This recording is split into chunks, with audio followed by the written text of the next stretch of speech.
Hi,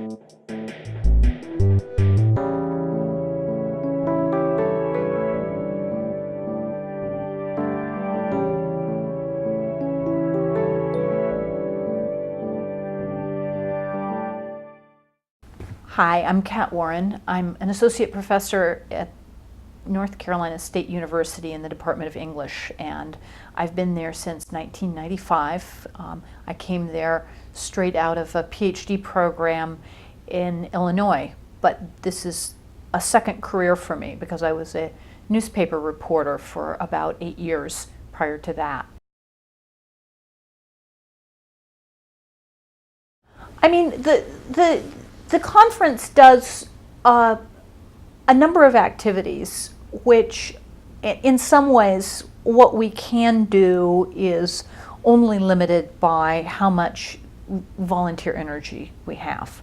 When I came on as president, it wasn't that there was a blank slate, but there was a pretty small conference that had chugged along quite bravely for many years. And one of the things that I felt was important for us to do was to try to speak pretty clearly and pretty publicly to the big problems in North Carolina that were also, coincidentally, the big problems nationally that other organizations or other academic professional organizations weren't covering.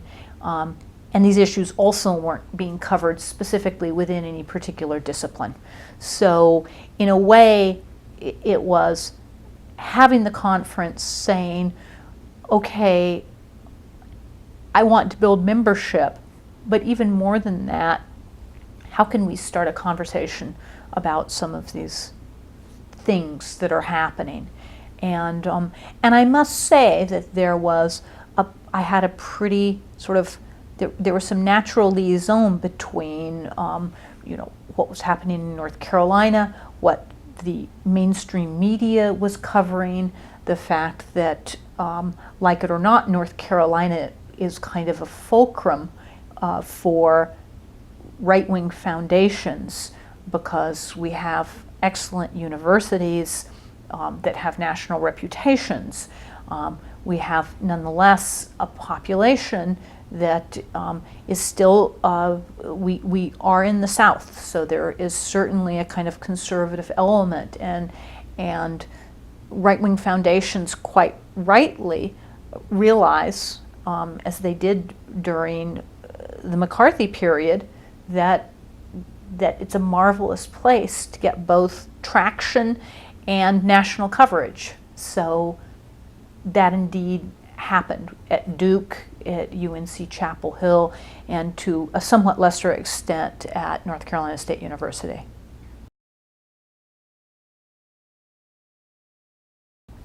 Right now at North Carolina State University, the main challenges that are facing the students are that we're in a pretty brutal recession.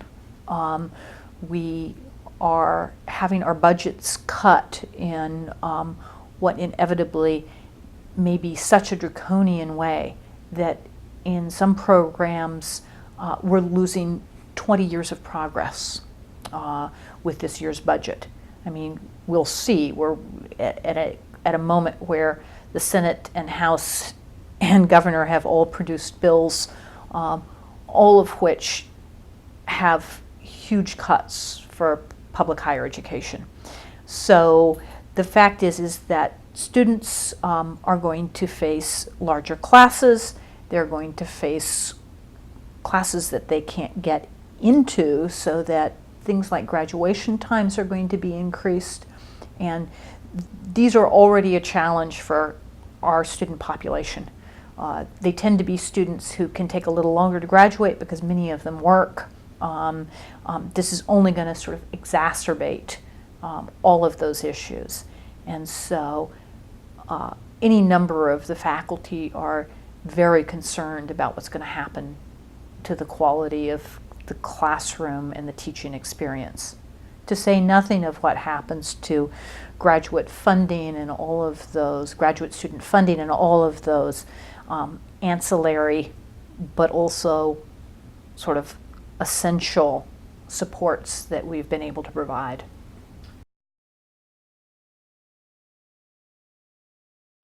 I want to talk just a little bit about the various parts of AAUP work that appeal to me. And I think that there are a couple of major issues that we're going to be facing and need to work on and need to increase our work. And that's, of course, working to help contingent faculty organize, working to help graduate students organize, and understanding more. And we understand this, but I think that we need to even work harder on the policy issues about what is happening to the faculty population. That our most recent figures show that 3/4 of our faculty are contingent, and that the entire issue of the AAUP, understandably being an organization that is based on this notion of defending tenure as essential to defending academic freedom, is one part of what we do. But but increasingly we are having to turn our attention to how do we eloquently and ably defend the few rights that contingent faculty have, and how can we actually work as an organization to increase those rights. And again, there are so many things that the AAUP has to do, but if you think about next chapters within any organization's history, that is one obvious direction. Not unrelated to that, as a matter of fact, intimately linked is the kind of the corporatization of the university itself that has led to the increase in contingent faculty and the notion of an able and nimble Walmart-style workforce that administrators have understood as somehow a positive business model. Okay, and I think that there are few organizations out there articulating why this is such a bad idea and how badly it undermines higher education as an entire institution. And again, when we listen to Gary Rhodes speak as the new secretary, Carrie Nelson coming in speaking eloquently on behalf of contingent labor and graduate students, or Mark Bousquet and his work, I think that it gives me some hope right in the middle of feeling as though we're watching higher education go into a kind of decline right now.